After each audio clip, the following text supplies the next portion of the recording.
My name is Faisal. I am a PhD student and I belong to the Basin Research Group under the supervision of Dr. Andrew Lin here. I am originally from Indonesia and I've been to Japan once last year.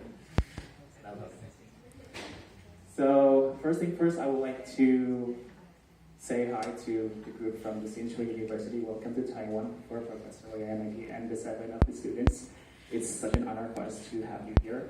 And for my fellow Taiwanese friends, my fellow international student friends, what's up? I hope you're not asleep by now, because I'm the last speaker, so don't worry.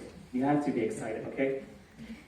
So, a few days ago, my advisor, the amazing Dr. Andrew Lin, you're amazing, right? Handsome and amazing.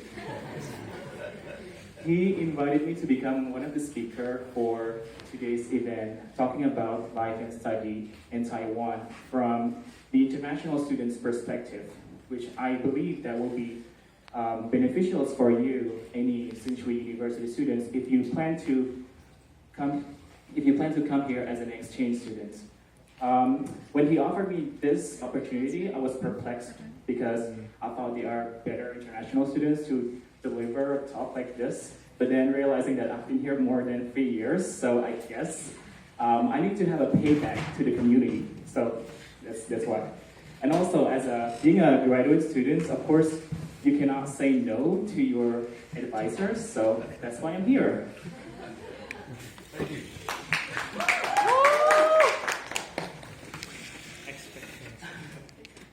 Okay. The way that I tailored or designed this talk is I'm going to give you a glimpse of my perspective as an international student that I've been living here for more than 3 years about the life and study in Taiwan. So for those of you Taiwanese students or my fellow international students, you may find my topic or my slides will be boring just because you already know all about it. But again, I guess it's going to be very beneficial for the Shinshu students. So yeah, I will begin my speech by asking the audience, except for the professors, how many of you here are interested to study abroad? Anyone? You? How many of you here are interested to study abroad? Okay, Alice, and then many of you basically. Okay, so I've been living in the US before I came to Taiwan for 7 years in total. I used to grow up in America, in West Virginia, and then I used to work in America as well when I was an adult. And then, in my opinion, if you want to be an exchange student, or if you want to live abroad, you need to have a good excuse, or I should say, like a driving force in geology of why you want to study abroad.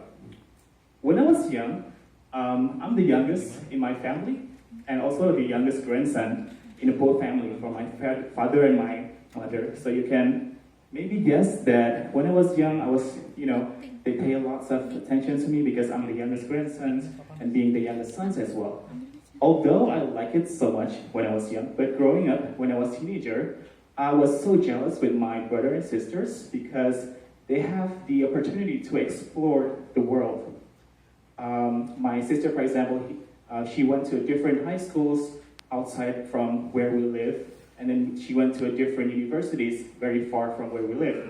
That goes as well for my brother. And for me, I get to get stuck with my parents the whole time for 22 years, which I cherish a lot, of course. But then, after I graduate, I have the chance to join with this multinational oil company where they allow me to finally exit my hometown. So finally, I live on my own, and that has been my dream, to live on my own and being independent. So that is my reasons of why you need to have a good driving force for studying abroad. You need to have a good explanation of why you want to do that, not just because you want to travel, although that's a good reason too. So here I'm going to show you lots of excuses or reasons why you should consider studying abroad.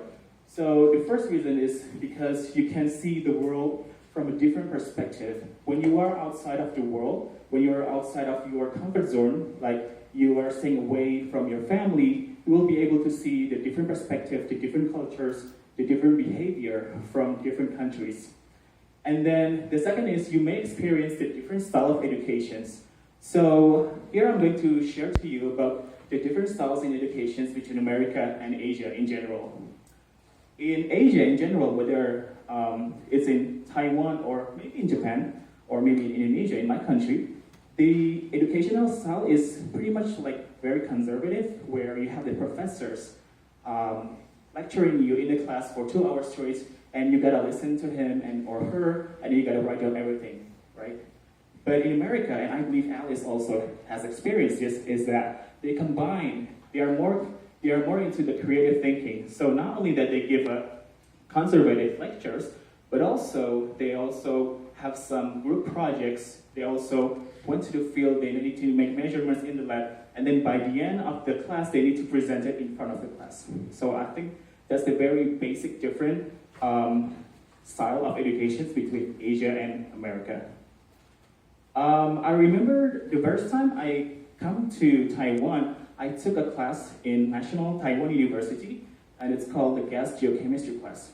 That was the very first class I took in Taiwan. I was sitting at the back of the class, and then we had the lecture, just like a normal lecture. So because my background is geophysics, so I didn't know much about geochemistry. So by the time the professor lecturing, I began to asking lots of questions because I was not familiar with the terminology. And then the way I ask the question is not waiting the professor to finish the lecture, but I do it in an American style way. So I cut him. So I interrupt him politely. Not cut him, like, no. So I interrupted him politely by raising my hands and asking my questions. Whenever I did that, my fellow Taiwanese friends in the classrooms, they were like turning their head back at me like many times, as if I was a prisoner or I was like a criminal. Yeah, I did something wrong. So after the class, those Taiwanese friends told me that is not the culture here in Taiwan. Basically in Taiwan, maybe just like in Japan, you gotta listen to the professor until the end of the lecture, I guess, but I'm not used to that kind of culture. So that is the first culture shock that I have here in Taiwan.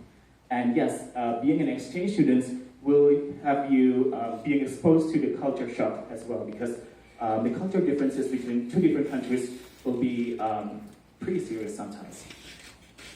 So the third reason is why you should consider studying abroad is to take in a new culture, right? So like for example in here, I think the newest cultures that I learned from Taiwan than America or Indonesia is that you basically separate the garbage into the recycled one and a non-recycled one. In America, they did not really separate, and in Indonesia, even worse, like, you didn't do that. Like, you will have somebody to separate it, not by yourself. Sorry. So that's a new culture for me. And the fourth reason is to practice your language skills, especially if you're good at picking up new languages. So this is a good idea to be an exchange student. And I believe for the Japanese students, you will survive here like easily than me, because I believe that some of the characters in Japanese are pretty much the same like in the Chinese characters. So at least you can read, although you cannot speak it right now. But yeah, you have a point plus, and you need to consider being an exchange student in Taiwan. And the fifth reason is because of the career opportunities. So basically, according to some research, out of 135 human resource managers in 95 different companies, they agree that they would love to have their employee candidate to have international exposure. So by saying international exposure, one of them is by having the chance or having the experience of being an exchange student. So yes, so by being an exchange student, you will have a higher career opportunities to join any company or any university you want. And the last is, of course, the life experience and expansions, because you learn many things. So why you should consider, and this slide is dedicated for the Japanese students. why you should consider studying in Taiwan. The first is there are lots of availability of the scholarships, although the Shinshu University has signed MOU with NCU, but actually there are many kinds of scholarships for master degree or PhD degree in Taiwan. And the second reason, and this is my very main reasons, is because it's super safe. Like, according to Forbes in 2014, this is the second safest country in the world. I don't know in 2017, I haven't checked it out. But yes, I never really have any problem with the security here in Taiwan. So I never feel insecure at all, though I've been living here more than 3 years. And then the third reason is why you should consider studying in Taiwan for my Japanese fellow students are the locations. It's pretty here, right?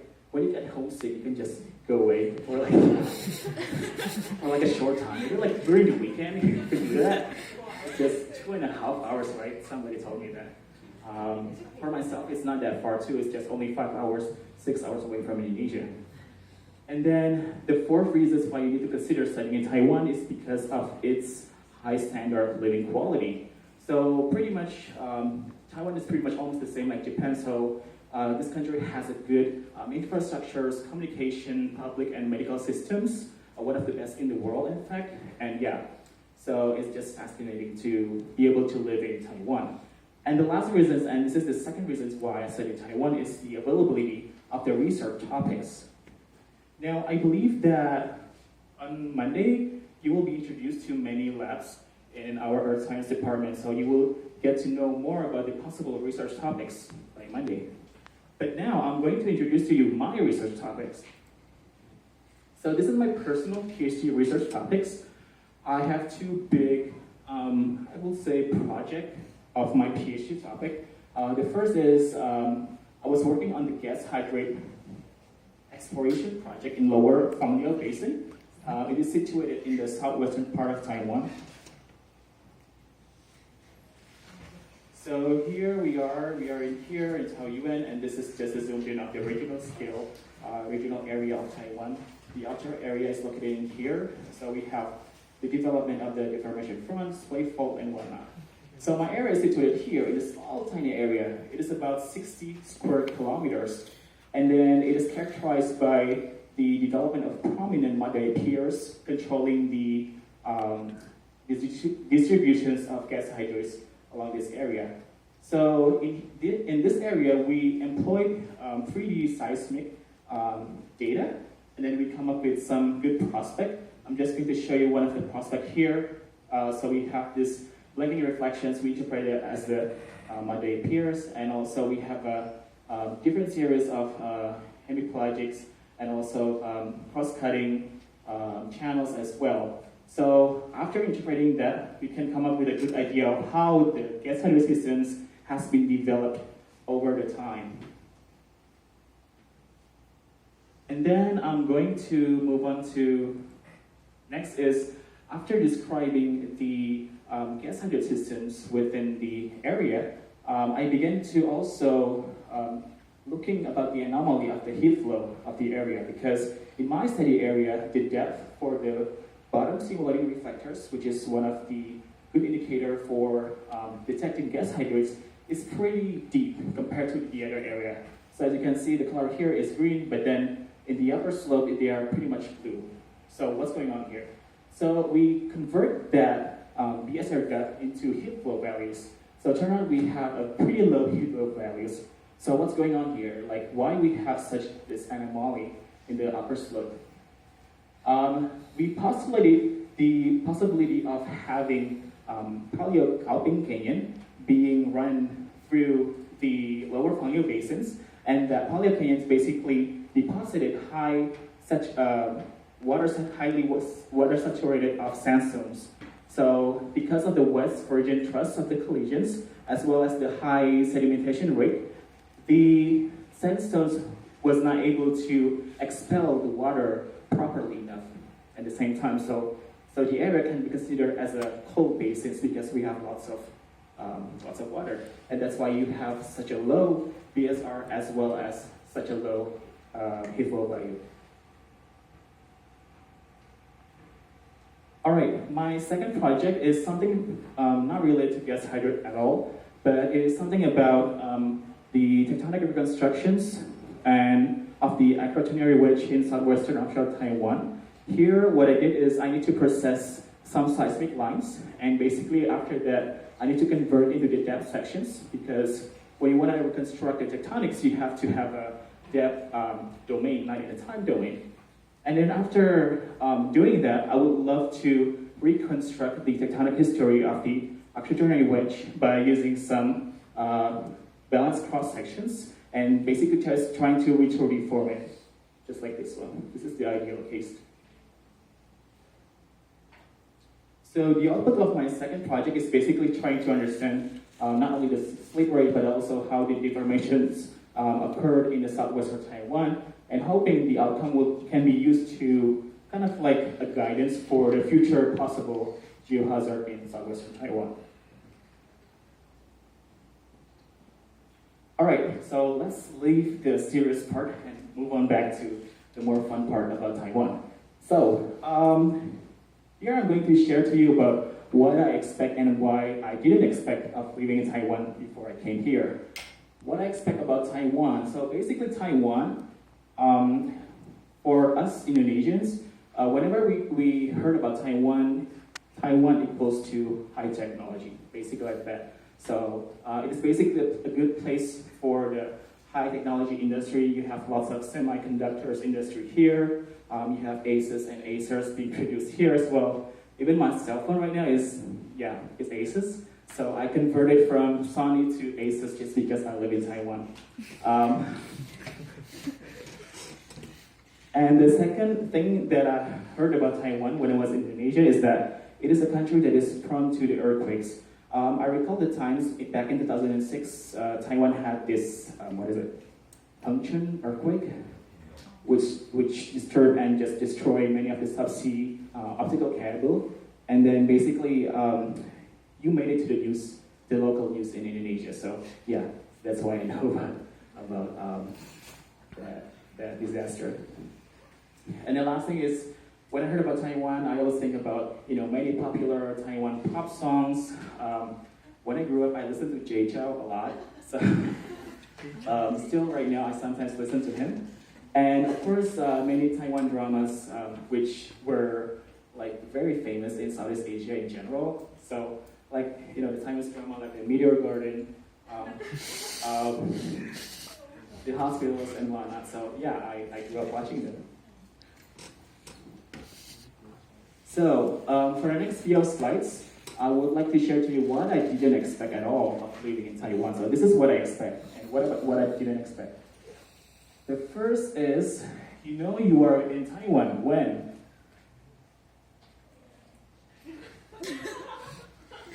An expensive umbrella shouldn't protect you from typhoon. And seriously, this is based on my first experience when I came to Taiwan. In August, in late summer, is because when I arrived here, I arrived only like after 10 hours of typhoon leaving the Taiwan islands.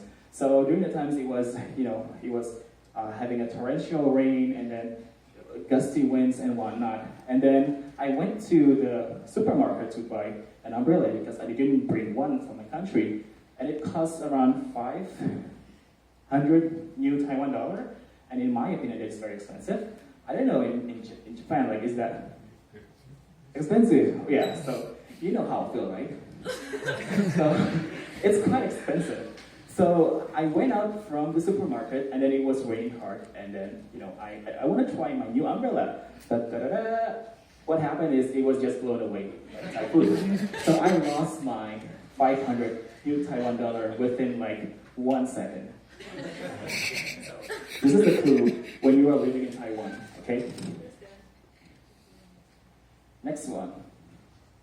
You're in Taiwan when a typhoon can simply ruin your geology field trip. So as Alice has mentioned before, in the undergraduate study, she has this geology field trip to go around Taiwan. So basically, I did that too last year. And this is a collaborations, as Professor Andrew has mentioned, with one of the university in French. So they came here and we did the 7 days of circling the island, basically. And then on the fourth day, if I'm not mistaken, we were in Taiwan. And then we went to the last outcrops, which is in the lychee melange in southeast of Taiwan. And then after this, what happened is we got stuck in the hotel for 1.5 days, I believe, by the typhoon. So the typhoon passed by our hotel. And actually, I recorded with my GoPro and posted it on YouTube, I guess. So we cannot do anything. Like, the typhoon ruined our schedule of visiting those beautiful outcrops in southern Taiwan. So yeah, it was fun though. Okay, next is, you were in Taiwan when the drivers, and this is what I really hate about Taiwan, one of the things, no offense to Professor Chang and Professor Lin, is the drivers, they don't yield to pedestrians. So unlike in Japan, that the drivers will yield at you for pedestrians, in America, they do the same thing too, so the drivers will yield, will wait for you to cross the street. In Indonesia, it's kind of like, like sometimes we do, sometimes we don't, so depends on your luck. So, but in Taiwan, they don't yield at all, they don't stop for pedestrians. And sometimes when I first came to Taiwan, it was very irritating for me because I'm not sure if the drivers really want to give me, a space to cross the street or not. So I found that very irritating. When I went to Japan last year, I still have this mentality of, drivers won't give you a stop, right? So I still have, because I came from Taiwan. So I was, on the cross sections, I was waiting for basically the car to pass by, and then actually the drivers, they were waiting for me too. So they were stopping, and they were also like, oh yeah, you can come, you can cross the road. And I was like, well, you can go first. there were lots of miscommunications with the area. So yeah, so even like Taiwan is very close to Japan, but still they have a different cultures about yielding for pedestrians. Next is, you are in Taiwan, you live in Taiwan when the people are politely queuing, and that has become a habit. That is something that I don't see a lot in many countries. I believe Japan do the same thing as well. But in my country, polite queuing, maybe queuing, yes. Polite queuing, not so much. So it is different. So it is something that I learned so much, and I really like about polite queuing because, no matter how much you are in a rush, you have to queue basically, right? Because first come, first serve. You are living in Taiwan when people are in competitions to give up their seats for those in need. So this is something that I don't see a lot in many countries. So like if you go in a public transportation in Taiwan, especially for the youngsters, and whenever they see like old lady or just a pregnant lady, they'll just in competitions like, oh, you should sit here. Like there will be like more than 3 people standing and offer their seats to those in need. And that is a very beautiful culture, I believe. Oh, talking about this, I'm not finished yet, turn out. There is a different value of doing this actually in different countries, because in America, I did this once and they were mad at me. So they thought like, oh, you think I couldn't stand up on by my own? And I was like, no, I was just being polite. If you don't want to sit, you don't need to yell at me. So yeah, so basically, this is something that you don't see very often in many countries. Japan and Taiwan, I know they do this, but in America, they will feel irritated when you do that. So, I mean, it's depending on the situations, I believe. All right, you live in Taiwan when, I'm so sorry, but the food taste here is very bland. And in my opinion, unappetizing a little bit. Just because I'm from Indonesia, the southeast part of Asia, where we have lots of spices and we use lots of ingredients to cook.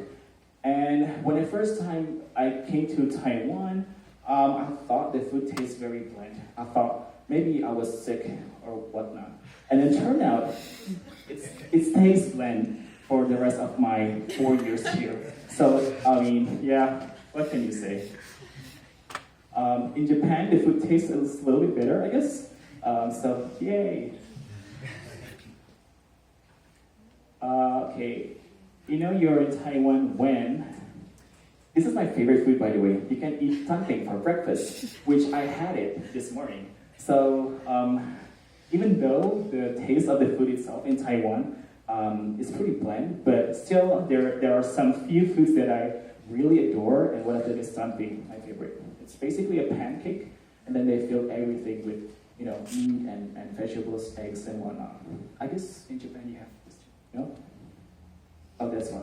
That's a good reason why you should come to Taiwan. It is fried. Yeah. It's yummy. You know you're in Taiwan when you can basically travel the island by public transportations. So does anyone of you can tell me what this map shows? It shows where you have been. Yes. Really? Yes. This is actually showing the map of convenience store in Taiwan. No, just kidding. Yes, this is actually the map showing places that I've been in Taiwan. Maybe I shouldn't show this when my advisor is here, but anyway, we are friends in social media, so he knows how much I love traveling. So yeah, these is the places that I've been going so far in Taiwan. More than mine. More than yours? Really, Alex? So basically, in Taiwan, it's very easy to get everywhere, in my opinion. So either, even you can actually make a circle around the island within one day if you want. So yeah, you can show how advanced the public transportations in Taiwan is. You know you live in Taiwan when public parks can be found anywhere, and this is something that I really cherish because not much country or places they apply this kind of city planning of having lots of public parks. So I really cherish that, and I really love it so much. I think this is the last one, maybe. You know you live in Taiwan when? Oh, you can find snow in Taipei. However, this happened last year in 2016 during the winter time, and we had a very strange, extremely low cold front at that time. So we had snow in Taipei. Even we had it in NCU. I know you guys from Japan, so you have your own snow there. But here in Taiwan, it's a big deal to have snow. Like you need to go up there to see the snow, which I did this year too. But still, last year was really amazing because we even had snow in Taipei, in Yangmingshan, one of the national parks. So yay!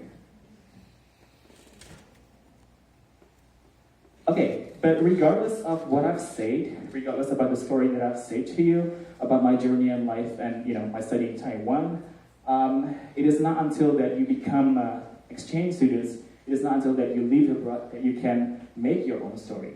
So don't trust my my story 100% because you need to create your own story.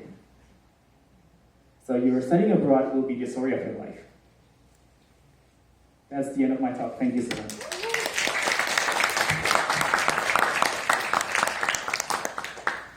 Thank you, Peso. Okay, so your overseas study looks very colorful. Oh, you can tell. Yeah, that's great. Okay. Okay, any questions?